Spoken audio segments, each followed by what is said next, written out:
जाता है। फिरोजाबाद में बढ़ रही नवमी के पावन अवसर पर सामाजिक संगठनों ने सामूहिक विवाह समारोह का आयोजन कर समाज में सादगी और सामाजिक समरसता का संदेश दिया।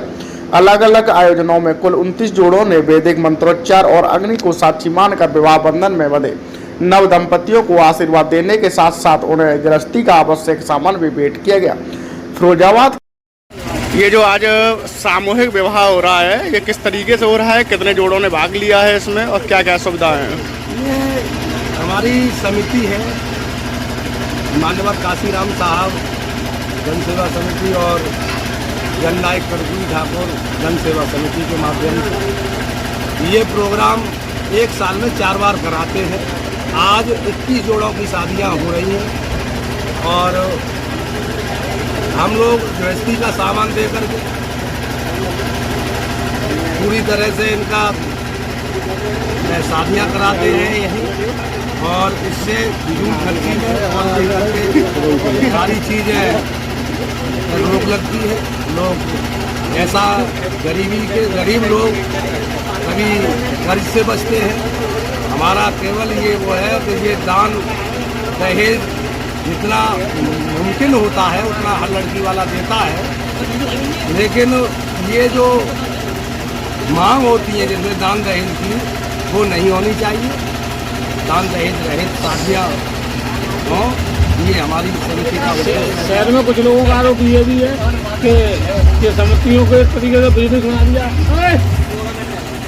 मतलब देखिए, ये तो सारे लोगों की सोच का अलग अलग है। आज की तारीख में जगह एक दो ये पत्रकार महोदय, ये हर व्यक्ति की सोच अलग अलग है और कौन किस एंगल से सोचता है ये अलग बात है।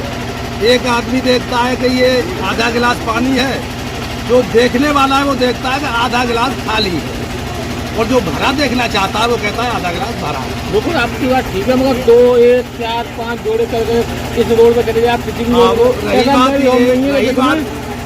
एक सेकंड विवाह नहीं हो रहा है। रही बात समितियों की, कि समितियां तो ये अलग अलग जातियों के हिसाब से, अलग अलग ग्रुपों के हिसाब से लोगों में ये क्रेज बढ़ गया है और शादियों में का पहले से जो पहले हुआ करती थी शादी, उससे पहले कई गुना ज़्यादा लोग शादियों में भी आ रहे हैं। यदि 1-2 समिति होगी तो शायद है कि वो शादी कर भी नहीं पाएगी। अभी आपने कहा था कि जातियों के हिसाब से शब्द किसी भी समिति में ये नहीं लिखा है ये फलानी जाति के, सब पर लिखा है सर्व समाज सामूहिक विवाह। फिर एक जाति की समिति कैसे हो जाएगी? वो ग्रुपों के हिसाब से बात कर रहा हूँ मैं। जातियों के ग्रुप बना रखे हैं, वो अपने अपने समितियाँ लगा रखे हैं, अपने अपने कर रहे हैं लोग, इससे कोई बात नहीं है। और उसके बाद में भी यदि इतनी समितियां न होंगी ना, तो जो जोड़े आ रहे हैं उस हिसाब से 1, 2, 4 समितियां जो होती हैं तो वो संपन्न करा भी नहीं पाए। की बात रही जो आज बात ले रही देखो, अभी ये प्रश्न था ये जाति के साथ है, ये जाति के साथ नहीं है, ये सामूहिक विवाह मतलब सब जाति समाज के धर्म के लोगों का, किसी विशेष जाति का नहीं है, विशेष धर्म के लोगों का ये कार्यक्रम और ऐसे महापुरुष के नाम से किया गया जन कल्याण सेवा समिति काशीराम साहब के नाम। तो काशीराम एक महान व्यक्ति है और मैं तो समझ देता हूँ कि जैसे जैसे जागरूकता देखो बढ़ेगी, समाज की जागरूकता बढ़ेगी तो लोग कम खर्चा की तरफ जाएंगे, जिससे फिजूल खर्ची बढ़ती है। इलाज का खर्चा है, अगर शादी रात में होगी तो इलाज का खर्चा होगा, इलाज का खर्चा बढ़ता है और लोगों की भूखा है। 200 300 लोग शादियों में जाते हैं, क्योंकि सीमित दायरे में शादी में सीमित लोग आते हैं। तो हमको ये कहते जितनी जागरूकता बढ़ेगी, चाहे किसी भी समाज में जो संपन्न लोग हैं वो तो किसी भी तरह से कर सकते हैं, मुगल होटल में कर सकते हैं और कहीं भी कर सकते हैं। कुछ लोगों का ये नज़रिया है कि ये जो सामूहिक समाज जो सर्व समाज है ये एक धंधा बना लिया है, तो इस और ये तो वो मुझसे पहले हमारे संस्था के श्री राम रतन सिंह एडवोकेट जी ने बताई दिया है। ये तो हर आदमी का दृष्टिकोण अलग अलग है।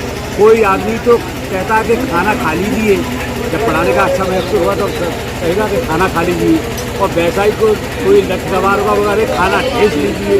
तो ये अलग अलग बातें हैं।